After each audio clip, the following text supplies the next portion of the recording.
എല്ലാവർക്കും നമസ്കാരം. ഞാൻ സരിതാ മഹേശ്വരൻ. ഇന്ന് ശ്രീമദ് വാൽമീകി രാമായണത്തിന്റെ ബാലകാണ്ഡത്തിലെ 36-ാമത്തെ സർഗം നമ്മൾ ആരംഭിക്കുകയാണ്.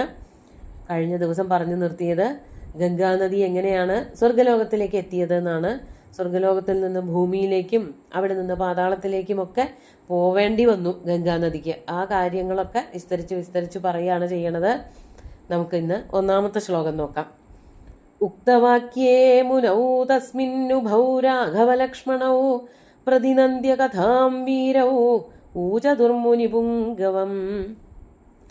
ഇങ്ങനെയൊക്കെ പറഞ്ഞു നിർത്തിയപ്പോൾ, അതായത് ഗംഗാനദി സുരനദിയായത് എങ്ങനെയാണ് എന്ന് പറഞ്ഞാണല്ലോ കഴിഞ്ഞ ദിവസം നിർത്തിയത്. വിപാപയും അതുപോലെ ധാരാളം ജലം ഉൾക്കൊള്ളുന്നവളുമായിട്ടുള്ള ഗംഗാനദി എങ്ങനെയാണ് സുരനദിയായി തീർന്നത് എന്ന് പറഞ്ഞു നിർത്തിയപ്പോൾ, മുനൗ ഉക്തവാക്യേ തസ്മിൻ മുനൗ ഉക്തവാക്യേ സതി, ആ മഹാമുനി വിശ്വാമിത്രൻ കഥ പറഞ്ഞു നിർത്തിയപ്പോൾ, ഉഭൗ രാഘവ ലക്ഷ്മണവും, ആ രണ്ടുപേരും ശ്രീരാമനും ലക്ഷ്മണനും.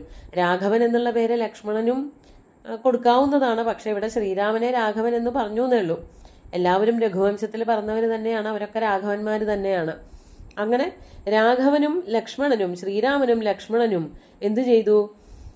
രണ്ടുപേരും ചേർന്നിട്ട് ഉഭൗ വിശ്വാമിത്രം പ്രതിനന്ദ്യ, വിശ്വാമിത്രനെ അഭിനന്ദിച്ചിട്ട്, നല്ല രസന്റെ കഥ കേൾക്കാൻ, ഇനിയും പറയൂ, കഴിഞ്ഞിട്ടില്ലല്ലോ, കഥ പറഞ്ഞു തീർന്നിട്ടില്ലല്ലോ, ഞങ്ങൾക്ക് മുഴുവനോടെ പറഞ്ഞു തരൂ എന്ന് മുനിപുംഗവം ഊചതു, കഥ നല്ല രസമുണ്ടായിരുന്നു എന്ന് പ്രതിനന്ദ്യ കഥാം വീരൗ ഊചതു മുനിപുംഗവം, ആ മുനിപുംഗവനോട്, വിശ്വാമിത്രനോട് ബാക്കി കഥകളും കൂടി പറഞ്ഞു തരാൻ അവര് പ്രേരിപ്പിച്ചു എന്നർത്ഥം.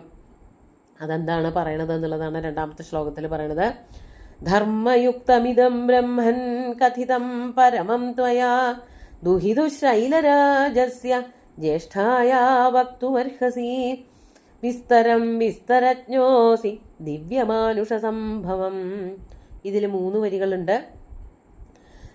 എന്നിട്ട് പറയാണ്, ധർമ്മയുക്തമിതം ബ്രഹ്മൻ കഥിതം പരമം ത്വയാ, ഹേ ബ്രഹ്മൻ, അല്ലയോ ബ്രഹ്മർഷേ വിശ്വാമിത്ര, ത്വയാ കഥിതം, അങ്ങ് പറഞ്ഞതായിട്ടുള്ള കഥകള് പരമം ധർമ്മയുക്തം, വളരെ കൃത്യമായിട്ട് ധർമ്മം ചേർന്നതാണ്. അതായത് ധാർമ്മികമായിട്ടുള്ള കഥകളാണ് അങ്ങ് ഞങ്ങൾക്ക് പറഞ്ഞു തരണത്. ഏറ്റവും വേണ്ടപ്പെട്ട കഥകൾ, ലോക ഉപയോഗകാരികളായിട്ടുള്ള ജനങ്ങളൊക്കെ മനസ്സിലാക്കേണ്ടതായിട്ടുള്ള കഥകളാണ് പറഞ്ഞു കൊടുക്കുന്നത്. ഇതുവരെയുള്ള കഥ ഞങ്ങൾക്ക് മനസ്സിലായി. ധർമ്മത്തിന് പ്രാധാന്യം കൊടുത്തുകൊണ്ട് ഹിമവാൻ തൻ്റെ പുത്രിയെ ദേവന്മാർക്ക് കൊടുത്തു എന്നുള്ളത് മനസ്സിലായി. അതാണ് ദുഹിതു ശൈലരാജസ്യ ജ്യേഷ്ഠായ വക്തുമർഹസി, ശൈലരാജസ്യ ജ്യേഷ്ഠായ ദുഹിതു വക്തും അർഹസി, ശൈലരാജാവിന്റെ ഹിമാലയത്തിന്റെ മൂത്ത മകളായിട്ടുള്ള ഗംഗയെ പറ്റിയിട്ട് ഇനിയും പറയൂ. വക്തും അർഹസി, എന്താ? വിസ്തരം വക്തും അർഹസി, അതായത് ഇതിപ്പോ സ്വർഗത്തിലേക്ക് എത്തിയ കഥയല്ലേ ആയുള്ളൂ, ബാക്കിയുള്ളതും കൂടി പറയൂ, വിസ്തരിച്ച് പറഞ്ഞു തരണം. എന്തുകൊണ്ട്? വിസ്തരജ്ഞ അസി ദിവ്യമാനുഷ സംഭവം, ആ നദിയുടെ ദിവ്യത, ആ നദിക്ക് എങ്ങനെയാണ് ദിവ്യത വന്നതെന്നും മനുഷ്യനായത് അല്ലെങ്കിൽ ഭൂമി ലോകത്തിലേക്ക് വന്നത് എങ്ങനെയാണ് എന്നുള്ള കഥകളൊക്കെ വിസ്തരിച്ചറിയാവുന്ന ആളാണല്ലോ അങ്ങ്. അതാണ് വിസ്തരജ്ഞ അസി, എല്ലാ കാര്യങ്ങളും വിസ്തൃതമായിട്ട്, അതായത് വിശ്വാമിത്രനെ സംബന്ധിച്ചിടത്തോളം ഭൂമിയിലും ആകാശത്തിലും കാട്ടിലും മേട്ടിലും പുഴയിലും ഒക്കെ നടക്കുന്ന സംഭവങ്ങൾ അറിയാം. അതുകൊണ്ട് വിസ്തരിച്ച് ഞങ്ങൾക്ക് പറഞ്ഞു തരൂ, അങ്ങ് ഇതിനെ പറ്റിയിട്ടൊക്കെ നല്ലോണം അറിയണ ആളല്ലേ എന്നാണ് ശ്രീരാമനും ലക്ഷ്മണനും ചോദിക്കുന്നത്. എന്നിട്ട് 3-ാമത്തെ ശ്ലോകം നോക്കാം. ത്രീൻ പഥോ ഹേതുനാകേന പ്ലാവയേല്ലോകപാവനി കഥം ഗംഗാ ത്രിപഥഗാ വിശ്രുത സരിദുത്തമ. ഇത് ചോദിച്ച ചോദ്യങ്ങൾ ഒന്നുകൂടി വിസ്തരിച്ച് പറയണമെന്നേ ഉള്ളൂ. ത്രീൻ പഥ കേന ഹേതുന ലോകപാവനി പ്ലാവയേത്, 3 മാർഗങ്ങളിലൂടെ, സ്വർഗത്തിൽ കൂടെ സഞ്ചരിക്കുന്നത് വരെ ആയിട്ടുള്ളൂ ഇപ്പോൾ, പിന്നെ ഭൂമിയിൽ, പിന്നെ പാതാളത്തില്, ഈ 3 വഴികളിൽ കൂടെ സഞ്ചരിക്കുന്നത് കേന ഹേതുന, ഏതൊരു കാരണം കൊണ്ടായിരുന്നു? ലോകപാവനി പ്ലാവയേത്, ലോകപാവനി ലോകത്തെ മുഴുവനും ശുദ്ധീകരിക്കുന്നവളായിട്ടുള്ള, ലോകത്തിന് മുഴുവനും പാവനത്വം ഉണ്ടാക്കി കൊടുക്കുന്നവളായ ആ ഗംഗാനദി കേന ഹേതുന പ്ലാവയേത്, 3 ലോകങ്ങളിൽ കൂടെ അല്ലെങ്കിൽ 3 വഴിയിൽ കൂടെ എന്തുകൊണ്ട് സഞ്ചരിച്ചു, ഒഴുകി വന്നു. പ്ലവയേതെന്ന് പറഞ്ഞാൽ പ്ലവനം ചെയ്യുക എന്നൊക്കെ പറഞ്ഞാൽ ഒഴുകുക എന്നൊക്കെയാണ് അർത്ഥം. കഥം ഗംഗ, എന്തുകൊണ്ടാണ് ഗംഗയെ ത്രിപഥക എന്ന് പേര് വന്നത്? വിശ്രുത സരിതുത്തമ, ഏറ്റവും പ്രസിദ്ധയായ നദിയായിട്ട്, ഏറ്റവും ശ്രേഷ്ഠയായിട്ടുള്ള നദിയായിട്ടൊക്കെ ത്രിപഥക എന്നുള്ള പേരിലൊക്കെ ഗംഗ എങ്ങനെയാണ് അറിയപ്പെട്ടത് എന്ന് വിസ്തരിച്ച് പറഞ്ഞു തരൂ എന്ന് പറയാണ്. മാത്രമല്ല 4-ാമത്തെ ശ്ലോകത്തിൽ നോക്കാം. ത്രിഷു ലോകേഷു ധർമ്മജ്ഞ കർമ്മഭിഃ കൈ സമന്വിത തഥാ ബ്രുവതി കാകുത്സ്ഥേ വിശ്വാമിത്രസ്തപോധന. 5 കൂടി പറയാം. നിഖിലേന കഥാം സർവാം ഋഷിമധ്യേന്യവേദയത് പുരാ രാമകൃതോദ്വാഹ ശിതികണ്ഠോ മഹാതപാഹ. ഈ വരി അടുത്തതിലേക്കാണ് ചേർന്ന് നിൽക്കുന്നത്. അത് നമുക്ക് അർത്ഥം പറയുമ്പോൾ അതുകൂടി കൂട്ടി പറയാം. ത്രിഷു ലോകേഷു ധർമ്മജ്ഞ, അങ്ങ് എല്ലാ കാര്യങ്ങളും അറിയണ ആളാണ്. മാത്രമല്ല 3 ലോകങ്ങളുടെയും ധർമ്മങ്ങളെ പറ്റിയിട്ട്, സ്വർഗ ലോകത്തുള്ളതായ ധർമ്മം, മനുഷ്യരുടെ ധർമ്മം, ഭൂമിയിൽ ഈ പാർത്ഥിവ ലോകത്തിലുള്ളതായിട്ടുള്ള ധർമ്മങ്ങൾ എന്തൊക്കെയാണ്, അതുപോലെ പാതാള ലോകത്തിന്റെ ധർമ്മങ്ങൾ എന്തൊക്കെയാണ് എന്നിങ്ങനെ എല്ലാ കാര്യങ്ങളും 3 ലോകങ്ങളുടെ കാര്യങ്ങളും നിയന്ത്രണങ്ങളുമൊക്കെ കൃത്യമായിട്ട് അറിയുന്ന ആളല്ലേ അങ്ങ്. ത്രിഷു ലോകേഷു ധർമ്മജ്ഞ കർമ്മഭി കൈ സമന്വിത, കൈഹി കർമ്മഭി സമന്വിത, ഏതെല്ലാം കർമ്മങ്ങൾ ഓരോരോ ലോകങ്ങളിലുമുണ്ട് എന്നുള്ളത് നന്നായിട്ട് അറിയുന്ന ആളാണ് അങ്ങ്, ധർമ്മജ്ഞനാണ് അങ്ങ് എന്ന് വിശ്വാമിത്രനോട് പറഞ്ഞപ്പോൾ തഥാബ്രുവതി കാകുത്സ്ഥേ, ഇപ്രകാരം കാകുത്സ്ഥൻ പറഞ്ഞപ്പോൾ സതിസപ്തമി വിശ്വാമിത്ര തപോധന, ആ തപോധനായിട്ടുള്ള വിശ്വാമിത്രൻ എന്തു ചെയ്യാൻ പുറപ്പെട്ടു? നിഖിലേന കഥാം സർവാം ഋഷിമധ്യേ ന്യവേദയത്. അത് അന്വയത്തിൽ തന്നെ കിടക്കണത്. എല്ലാ കഥകളും വിസ്തരിച്ച്, അതായത് ഇനി സുരലോകത്തേക്ക് പോയ നദിയെ പറ്റിയിട്ട് ബാക്കി കാര്യങ്ങളൊക്കെ പറയണല്ലോ, ആ കാര്യങ്ങൾ മുഴുവനും തന്നെ നിഖിലേന പരിപൂർണമായിട്ട് ഈ ബാലകന്മാരും ഋഷിമാരും അവിടെ ഇരിക്കുന്നുണ്ടല്ലോ, അവരുടെ എല്ലാവരുടെയും മുമ്പിൽ വെച്ചുകൊണ്ട് കഥ പറയാനായിട്ട് ആരംഭിച്ചു. അതാണ് തുടങ്ങണത്. 5-ാമത്തെ ശ്ലോകത്തിലെ 2-ാമത്തെ വരി അതാണ്. പുരാരാമ കൃതോദ്വാഹ ശിതികണ്ഠോ മഹാതപാഹ.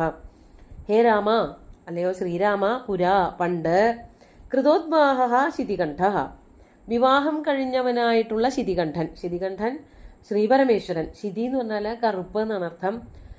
ശിതി നിറം കഴുത്തിൽ ഉള്ളവൻ ശിതികണ്ഠൻ. നീലകണ്ഠൻ എന്ന് പറയുന്നതിന്റെ മറ്റൊരു പേരാണ് ശിതികണ്ഠൻ. അങ്ങനെയുള്ള ശ്രീപരമേശ്വരൻ വിവാഹം കഴിച്ചു എന്ന് പറഞ്ഞുല്ലോ, അതാണ് പുരാരാമ കൃതോദ്വാഹ, വിവാഹം കഴിഞ്ഞവനായിട്ടുള്ള മഹാതപസ്വിയായിട്ടുള്ള ശിതികണ്ഠൻ. ഇതടുത്ത ശ്ലോകത്തിലേക്ക് അർത്ഥം കൂട്ടിച്ചേർത്ത് പറയേണ്ടതാണ്. 3 വരികളുണ്ട്, നമുക്കത് ചൊല്ലാം. ദൃഷ്ട്വാ ച സ്പൃഹയാ ദേവീം മൈഥുനായോപചക്രമേ തസ്യ സംക്രീഡമാനസ്യ മഹാദേവസ്യ ധീമതഃ ശിതികണ്ഠസ്യ ദേവസ്യ ദിവ്യം വർഷശതം ഗതം. മഹാതപസ്വിയായിട്ടുള്ള ശ്രീപരമേശ്വരൻ എന്തിനു പുറപ്പെട്ടു? ദേവീം ദൃഷ്ട്വാ, ശ്രീപാർവതി ദേവിയെ കണ്ടപ്പോൾ സ്പൃഹയാ, വളരെ മോഹത്തോടു കൂടിയിട്ട് മൈഥുനായ രതിക്രീഡകൾ നടത്താനായിട്ട് പുറപ്പെട്ടു. അതായത് മഹാതപസ്വിയായിട്ട് കുറേ കാലമായിട്ട് എല്ലാ കാര്യങ്ങളും കാമക്രോധാദികളൊക്കെ നിയന്ത്രിച്ചിരിക്കുകയായിരുന്നു. വിവാഹമൊക്കെ കഴിഞ്ഞപ്പോൾ ദേവിയെ കണ്ടതോടു കൂടിയിട്ട് സന്തോഷവാനായി തീർന്ന ശ്രീപരമേശ്വരൻ കാമം വർദ്ധിച്ചവനായിട്ട് പാർവതീദേവിയുമായിട്ട് രതിക്രീഡയ്ക്കായിട്ട് ഒരുങ്ങി.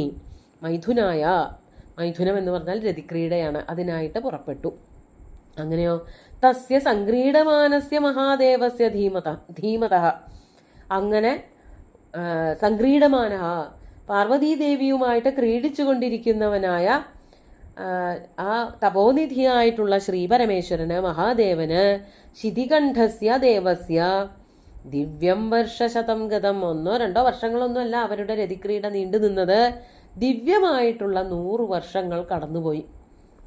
അതാണ് ആ രതിക്രീഡയിൽ വളരെയധികം സന്തുഷ്ടി ലഭിച്ചവനായിട്ടുള്ള ശ്രീപരമേശ്വരനും ശ്രീപാർവതിയും 100 ദിവ്യ സംവത്സരങ്ങൾ രതിക്രീഡയിൽ മുഴുകി കഴിച്ചുകൂട്ടി. ഇതൊക്കെ ശ്രീപരമേശ്വരന്റെ വിശേഷണങ്ങളാണ്. തസ്യ സംക്രീഡമാനസ്യ ധീമതഃ ശിതികണ്ഠസ്യ ദേവസ്യ മഹാദേവസ്യ. ആ നീലകണ്ഠനായിട്ടുള്ള ശ്രീപരമേശ്വരന്റെ കാലം, രതിക്രീഡയിൽ മുഴുകിയിരിക്കുന്ന അദ്ദേഹത്തിന് 100 ദിവ്യ സംവത്സരങ്ങൾ കഴിഞ്ഞുപോയി. അപ്പോൾ എന്തുണ്ടായി? 7-ാമത്തെ ശ്ലോകം നോക്കാം.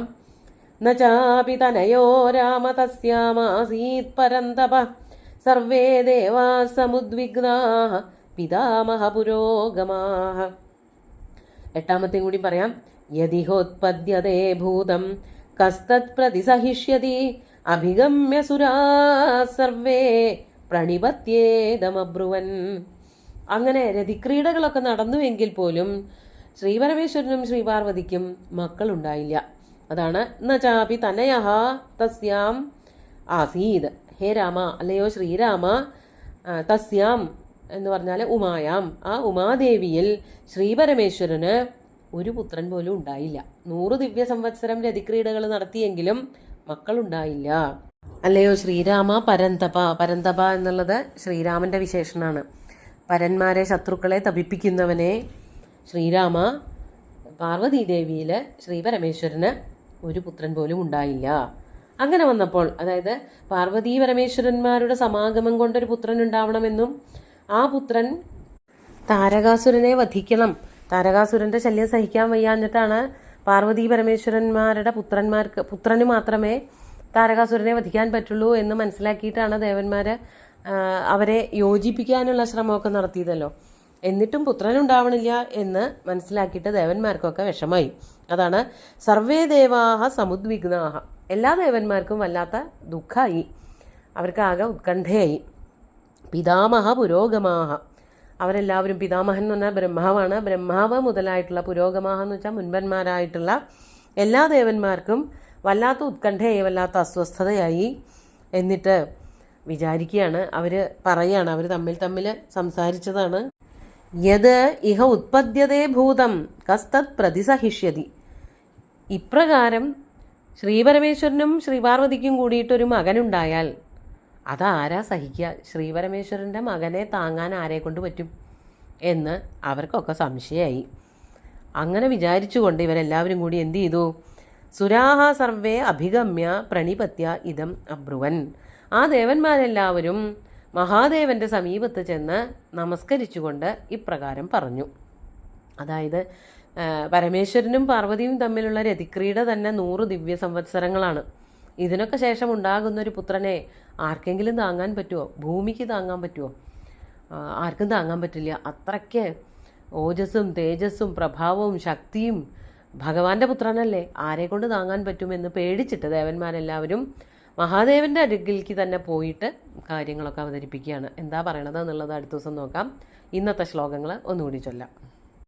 ഉക്തവാക്യേ മുനൗ തസ്മിന്നുഭൗ രാഘവലക്ഷ്മണൗ പ്രതിനന്ദ്യ കഥാം വീരൗ ഊചതുർമുനി പുംഗവം ധർമ്മയുക്തമിദം ബ്രഹ്മൻ കഥിതം പരമം ത്വയാ ദുഹിതുശൈലരാജസ്യ ജ്യേഷ്ഠായാ വക്തുമർഹസി വിസ്തരം വിസ്തരജ്ഞോസി ദിവ്യമാനുഷസംഭവം ത്രീൻ പഥോ ഹേതുനാഗേന പ്ലാവയേല്ലോകപാവനി കഥം ഗംഗാ ത്രിപഥഗാ വിശ്രുതാ സരിതുത്തമാ ത്രിഷു ലോകേഷു ധർമ്മജ്ഞ കർമ്മഭിഃ കൈഃ സമന്വിതാ തഥാ ബ്രുവതികാ ഗുത്സ്ഥേ വിശ്വാമിത്രസ്തബോധന നിഖിലേന കഥാം സർവാം ഋഷിമധ്യേ ന്യവേദയത് പുരാ രാമ കൃതോദ്വാഹ ശിതികണ്ഠോ മഹാതപാഃ ദൃഷ്ട്വാ ച സ്പൃഹയാ ദേവീം മൈഥുനായോപചക്രമേ തസ്യ സംക്രീഡമാനസ്യ മഹാദേവസ്യ ധീമതഃ ശിതികണ്ഠസ്യ ദേവസ്യ ദിവ്യം വർഷശതം ഗതം ന ചാപി തനയോ രാമ തസ്യാമാസീത് പരന്തപ സർവേ ദേവാഃ സമുദ്വിഗ്നാ പിതാമഹ പുരോഗമാഃ യദിഹോത്പദ്യതേ ഭൂതം കസ്തത് പ്രതിസഹിഷ്യതി അഭിഗമ്യ സുരാഃ സർവേ പ്രണിപത്യേദമബ്രുവൻ. അതാണ് പ്രതിസഹിഷ്യതി എന്ന് പറഞ്ഞാൽ ആരാണ് സഹിക്കുക? ഇഹ ഭൂതം ഉത്പദ്യതേ കഹ പ്രതിസഹിഷ്യതി. ഇങ്ങനൊരു പുത്രൻ ഉണ്ടാവാച്ചാൽ തന്നെ ആരാണ് സഹിക്കുക എന്ന് പേടിച്ചിട്ടാണ് ബ്രഹ്മാവും മറ്റു ദേവന്മാരും എല്ലാവരും കൂടിയിട്ട് ശ്രീപരമേശ്വരൻ്റെ സമീപത്തേക്ക് പോണത്. കഥകളിങ്ങനെ തുടർന്നുകൊണ്ടിരിക്കുകയാണ്. സുന്ദരമായിട്ടുള്ള ശ്ലോകങ്ങൾ ഭഗവാൻ ശ്രീരാമചന്ദ്രൻ്റെ ശ്രീപരമേശ്വരൻ്റെ കാൽക്കൽ അർപ്പിച്ചുകൊണ്ട് ഗുരുവായൂരപ്പനെ സാഷ്ടാംഗം നമസ്കരിച്ചുകൊണ്ട് എല്ലാവർക്കും ശുഭദിനം നേർന്നു നിർത്തട്ടെ. നന്ദി.